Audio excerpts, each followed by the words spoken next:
Biden के जाते जाते अमेरिका से भारत के लिए अहम घोषणा, क्या होगा इसका असर? अमेरिका से राष्ट्रपति जो बाइडेन की विदाई होने जा रही है और 20 जनवरी को डोनाल्ड ट्रंप राष्ट्रपति की कमान संभालने जा रहे हैं।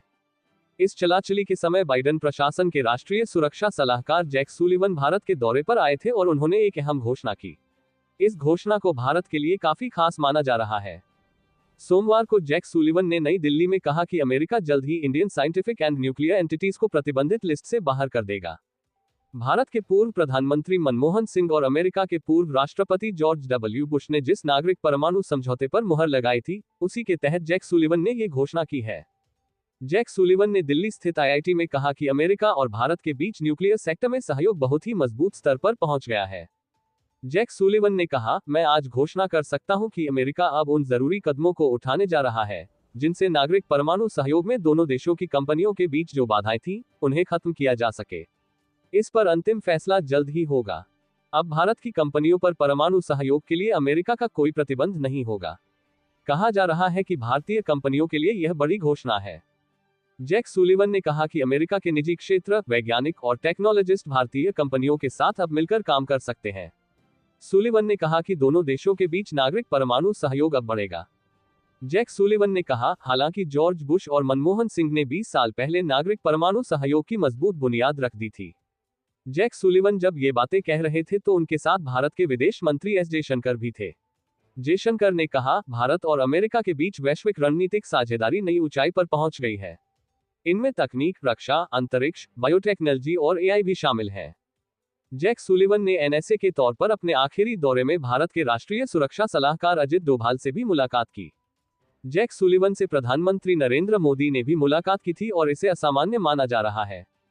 दरअसल जैक सुलिवन अमेरिकी राष्ट्रपति कार्यालय के एक अधिकारी की हैसियत रखते हैं और उनकी मुलाकात पीएम मोदी से हुई।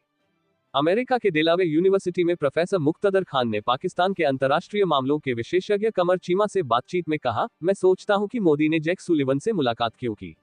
अमेरिका में एनएसए का ओहदा एक अधिकारी से ज्यादा नहीं होता है। आप सोचिए कि अजित डोभाल अमेरिका जाते हैं तो क्या बाइडेन से मुलाकात होगी? असंभव है। मुक्तदर खान कहते हैं, एक बड़ी प्रगति जरूर हुई है। भारत के जो निजी क्षेत्र के परमाणु प्रतिष्ठान थे, उन्हें अमेरिका ने परमाणु अप्रसार की सूची से निकाल दिया है। भारत के लिए यह बड़ी उपलब्धि है। इसका असर यह होगा कि भारत का प्राइवेट सेक्टर अब परमाणु और मिसाइल के मामलों में अमेरिकी कंपनियों से सीधे डील कर पाएगा। अब भारत की कंपनियां वहां जाकर रिसर्च भी कर सकती हैं। दूसरी तरफ पाकिस्तान को देखिए तो अमेरिका ने उनके मिसाइल प्रोग्राम पर प्रतिबंध लगा दिया है। वहीं भारत को प्रतिबंध की लिस्ट से बाहर निकाल दिया है। मुक्तदर खान ने कहा, व्हाइट हाउस की वेबसाइट पर जाए तो जैक सुलिवन के दौरे को इस रूप में बताया जा रहा है कि पिछले 4 सालों में दोनों देशों के बीच सहयोग को अंतिम रूप दिया जा रहा है।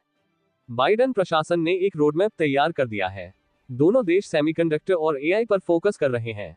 इसे इस रूप में भी देख सकते हैं कि भारत का माइंड और अमेरिका का कैपिटल साथ मिलकर काम करेगा। बाइडेन प्रशासन में दोनों देशों के बीच रणनीतिक सहयोग बढ़ा है।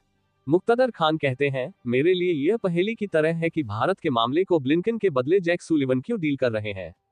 ब्लिंकन दक्षिण कोरिया गए लेकिन भारत नहीं आए।